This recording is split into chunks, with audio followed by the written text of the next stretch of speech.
The story begins in the quiet hum of a small-town garage on the edge of a dusty Punjab highway, where the sun beats down mercilessly on cracked concrete and rusted tin roofs. Alex Harper, though everyone here called him Alex By, wiped sweat from his brow with the back of his oil-stained sleeve.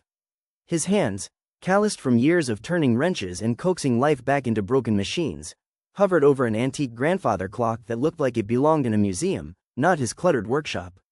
The clock's face was cracked, its brass pendulum still, its intricate wooden carvings dulled by time and neglect. Across from him stood Elena Voss, the iron-willed CEO of Voss Innovations, a woman whose name evoked boardroom battles won and fortunes built from nothing. She wore a crisp white blouse and tailored trousers that seemed absurdly out of place amid the grease and metal shavings. Her dark hair was pulled into a perfect bun, but a single strand had escaped, curling against her cheek like a quiet rebellion. She laughed, a sound both sharp and surprisingly warm, as she crossed her arms. "Repair it," she said, her voice carrying the confidence of someone used to being obeyed, "and I'll be yours." The words hung in the thick, oil-scented air like a dare, a promise, a joke. Alex felt his pulse quicken. For a moment, the world narrowed to just the two of them, the single dad who fixed things to survive, and the billionaire who built empires but couldn't fix her own loneliness. But before he could answer, a loud crash erupted from the small living quarters attached to the back of the garage. Tools scattered, wood splintered. Alex's heart lurched. "Lily," he shouted, bolting toward the sound. Elena followed, heels clicking uncertainly on the concrete. What if his little girl was hurt? What if this stranger's impossible challenge had just cost him everything? Lily was 7, small for her age, with wide brown eyes and a mop of dark curls that always seemed to escape whatever braid Alex tried to tame. She sat amid the wreckage of a fallen shelf, coughing softly, her tiny chest heaving. An asthma attack was coming on. He could see it in the way her shoulders rose and fell too quickly.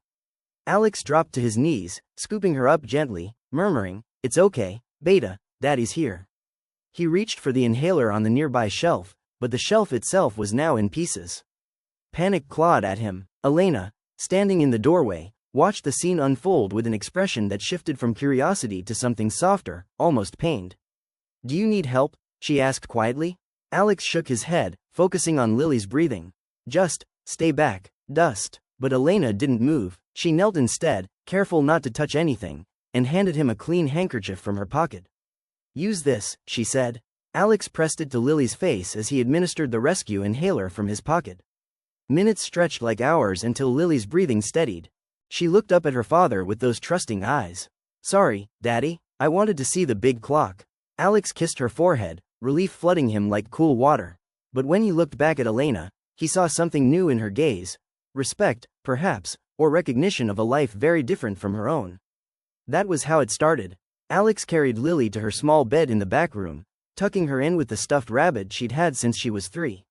Elena waited in the garage, staring at the clock as if it held answers. When Alex returned, wiping his hands on a rag, she spoke first. "She's beautiful, and brave." Alex nodded, exhaustion etching lines around his eyes. "She's everything." He turned back to the clock. "You said repair it and you'll be mine. Was that just talk?" Elena's lips curved into a half smile. "Maybe, maybe not. No one's fixed this clock in 20 years. My grandmother left it to me when she died. It's the only thing I have left of her that isn't corporate." Her voice cracked just slightly on the last word. Alex studied her. He knew loss. He knew how it carved hollows inside a person. "Then let's see what I can do," he said. The days that followed blurred into a rhythm Alex hadn't known he needed. Mornings began with making breakfast for Lily, simple parathas with yogurt, or whatever was in the fridge. Then school drop-off in his old motorcycle with the sidecar he'd built himself. Afternoons were for repairs. Neighbors brought in fans that wouldn't spin, bikes with bent frames, even an ancient radio that crackled like it remembered better days. Evenings, though, belonged to the clock, and to Elena. She started coming every day after work, claiming she needed to supervise. At first, Alex thought it was a joke, but she sat on an overturned crate, asking questions about gears and springs, about why certain metals held memory better than others. Alex explained patiently, surprised at how much he enjoyed teaching someone who actually listened. One evening, as the sun dipped behind the date palms lining the road, Alex pried open the clock's back panel. Dust puffed out like a sigh. Inside, the mechanism was a marvel: tiny brass wheels, escapements, a a fusee chain that had once kept perfect time. But rust had claimed half of it, and a spring had snapped clean in two. "This is going to take weeks," he muttered. Elena leaned closer, her perfume, something expensive and floral, mixing strangely with the garage smells. "I have time," she said. Then, quieter. "Tell me about your wife." Alex froze. No one asked anymore. They assumed grief was private. But something in her tone made him answer. "Sarah, she loved this town," said. The dust made everything real. One night, rain, slippery roads. Gone. His voice was steady, but his hands shook. Elena reached out, hesitated, then placed her hand over his. "I'm sorry." It was the first time anyone had touched him like that in years. Not out of pity, but understanding. Their conversations deepened. Elena spoke of her childhood in orphanages after her parents died in a car crash much like Sarah's. How she'd clawed her way up, inventing smart home devices that made life easier for people who could afford them. "I built walls," she admitted one night, as crickets chirped outside. "High ones. No one gets in." Alex looked at her. "Maybe someone already has." She laughed again, but this time it was softer, almost shy. Weeks passed. Alex worked on the clock in stolen moments. He sourced replacement parts from old contacts in Lahore, bartering skills for brass and steel. Lily watched sometimes, perched on a stool, asking endless questions. "Why does time stop, Daddy?" Alex would smile, "Because even time needs fixing sometimes." Elena brought gifts, new inhalers for Lily, books about inventors, even a small solar-powered fan for the hot nights. She started staying for dinner. Simple dal and rice, eaten on the floor because the table was covered in tools. Lily called her Auntie Elena, and the sound of it made Alex's chest ache with something like hope. But hope is fragile. One afternoon, Alex received a call from the school. Lily had collapsed during recess, another attack, worse this time. The hospital in Rahim Yar Khan was basic. They needed a specialist in Multan, tests, possibly long-term medication. The bill arrived like a slap, hundreds of thousands of rupees. Alex stared at the paper, world tilting. He worked double shifts, fixing anything that moved, but it wasn't enough. Elena offered to pay. "Let me help." Pride flared in him. "I don't take charity." She flinched. "It's not charity. It's caring." They argued, quietly, fiercely. "You think money fixes everything?" Alex said. "No," Elena replied, "but it can buy time. Time for Lily to breathe." He walked away, leaving her in the garage with the half-repaired clock. The next day, Elena didn't come. Alex felt the absence like a missing limb. He threw himself into the clock, working late into the night. Piece by piece, he cleaned, oiled, realigned. When the final gear clicked into place, he wound it. The pendulum swung. Tick, tock. A soft chime rang out, pure, clear, like a memory coming alive. Tears pricked his eyes. He called Elena. She answered on the first ring. "It's fixed," he said. Silence. Then, "I'm coming." She arrived at midnight, hair loose, eyes red from crying or driving or both. They stood before the clock as it chimed again. "You did it," she whispered. Alex turned to her. "I think I fixed more than the clock."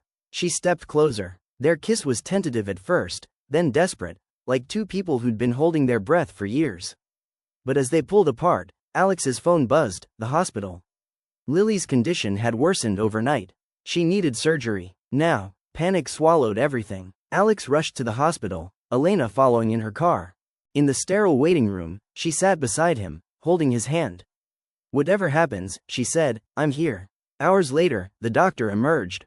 "She's stable, but she'll need ongoing care, expensive care."